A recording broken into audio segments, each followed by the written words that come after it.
అన్ని వర్గాలకు సమన్యాయం వచ్చేటట్టు, అన్ని వర్గాలకు సమన్యాయం అంటే ప్రజల్లో ఎంత ఎక్కువ వెనుకబడి ఉంటే వాళ్ళకి అంత ఇంపార్టెన్స్ ఇస్తూ ముందుకు తీసుకురాగలిగి ఆల్రెడీ ముందుకు ఉన్న వాళ్ళకు ఈక్వల్గా సమానంగా నడపగించగలిగితేనే ఆ సమన్యాయం అందుతుంది. అలాంటి ప్రగతికి బాటలు వేసే రకంగా ఉండాలనే కలలు కనడంలో లేదా మాటలు చెప్పడంలో ఏ రాజకీయ పార్టీ అయినా కూడా ముందు ఉంటుంది. ఎందుకు ఉంటుందంటే లేకపోతే అది రాజకీయ పార్టీ కాదు. కానీ చేతల్లో దాన్ని పూర్తిగా 100కు 200% తీసుకురావాలనే ప్రయత్నం చేసి ఆ ప్రయత్నం కూడా ఒక ప్రణాళికాబద్ధంగా విజయవంతంగా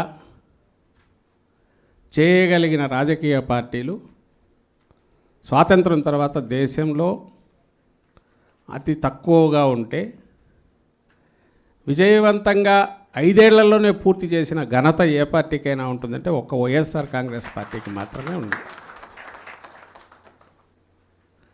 ఇది మన పార్టీ వాళ్ళకే కాదు, రాష్ట్ర ప్రజలకు తెలుసు. మన అధ్యక్షుడు జగన్మోహన్ రెడ్డి గారు చెప్తుంటారు 5 ఏళ్లలో ఏం చేయగలిగాము.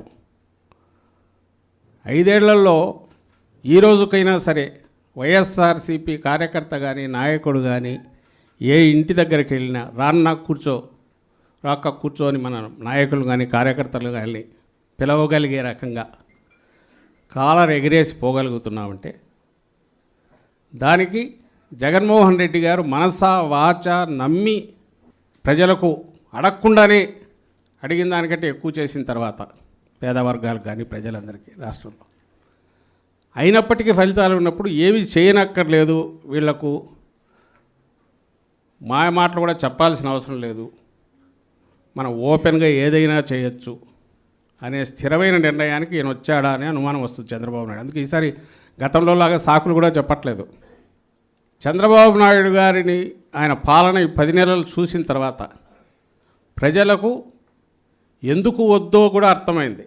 హామీలు ఇచ్చేసి అబద్ధాలని వాటిని ఈరోజు తుంగలో తొక్కేసి ఇంకా 5 ఏళ్ళు తనను ఎవరు చేయలేరని ఆయన సాగిస్తున్న దుర్మార్గ పాలన చంద్రబాబు నాయుడు గారు ఏది ఉందో దాన్ని ఎక్స్పోజ్ చేయడంతో పాటు మనకు సంబంధించినంతవరకు వైఎస్ఆర్ కాంగ్రెస్ పార్టీ ఏ రకంగా స్థిరమైన దీంతో ఇంత గట్టి ఎదురు దెబ్బ తగిలిన అన్ఎక్స్పెక్టెడ్గా ఇంతగా తగిలిన ఒక షాక్ లాగా తగిలిన ఏమాత్రం దాన్ని చెక్కు చెదరకుండా మళ్ళీ అదే దీంతో ప్రజల పక్షాన్ని నిలబడే పార్టీగా మనం ఉన్నామనేది మనం ఇప్పుడు తీసుకెళ్లే కార్యక్రమం చేస్తున్నాం.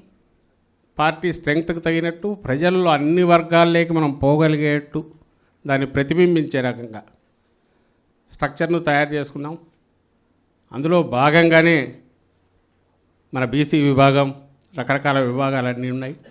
ఈసారి బీసీ విభాగంలో మనం ఎక్కువగా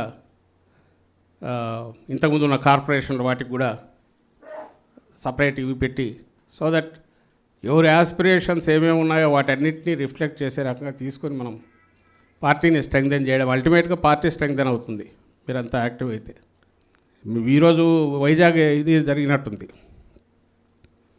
నానా అన్ని రకాల ఇవి చేసి వాళ్ళది ఎక్సెప్షియో మెంబర్లు అందరినీ కలుపుకొని చర్చ చేయడి దాని వరకు అవిశ్వాసం మీద అది నెగ్గించగలిగారు. ఎవరు? ఓ బీసీ మహిళ మేయర్గా ఉన్న చోట మన వాళ్ళు ఎలక్టెడ్ కౌన్సిలర్ల దగ్గర నుంచి గ్రామస్థాయి వార్డు మెంబర్ల దగ్గర నుంచి వేసుకుంటే లక్షల్లో ఉన్నారు. అలాగే ఇప్పుడు పార్టీ పదవులలో లక్షల్లో వస్తున్నారు. వీళ్ళంతా ఒక పెద్ద మెషిన్. వాస్తవం ఏంటనేది ఎప్పటికప్పుడు మనం చెప్పగలగడం. నేను చెప్తున్న కోఆర్డినేటెడ్ మూవ్ అనేది మొదలు కావాలంటే లేదా మీరు ఇప్పుడు మాట్లాడాలనుకుంటున్నవి కూడా కన్స్ట్రక్టివ్ సజెషన్స్ ఏమైనా ఉన్నా ఇవన్నీ ప్లాట్ఫామ్స్ అన్నీ సెట్ అయితే ఖచ్చితంగా కిందికి పై కమ్యూనికేషన్ ఉంటుంది కాబట్టి పెద్ద కష్టం కాదు. We will discuss all those things. But ultimate goal వచ్చైతే మనము నెక్స్ట్ కాన్షియస్ ఓటుతో ప్రజలు వైఎస్ఆర్సీపీని ఎన్నుకోవాలి. ఆ రకంగా ప్రజల్లోకి మనం ముందుకు పోవాలి. ఆ ఎన్నుకోవడం కూడా రియల్ కాన్షియస్నెస్తో, అంటే మేము ఎందుకు చేస్తున్నాము, జగనన్నను ఎందుకు ఎన్నుకుంటున్నామంటే ఇదిగో ఈ కారణాలతో అన్న స్పృహతో ఈసారి ప్రజలు ఒక ఘనమైన విజయం మనకిచ్చే రకంగా మనం ప్రజల్లోకి అంతగా చొచ్చుకుపోవాలని కోరుకుంటూ I wish you all the best. Thank you very much.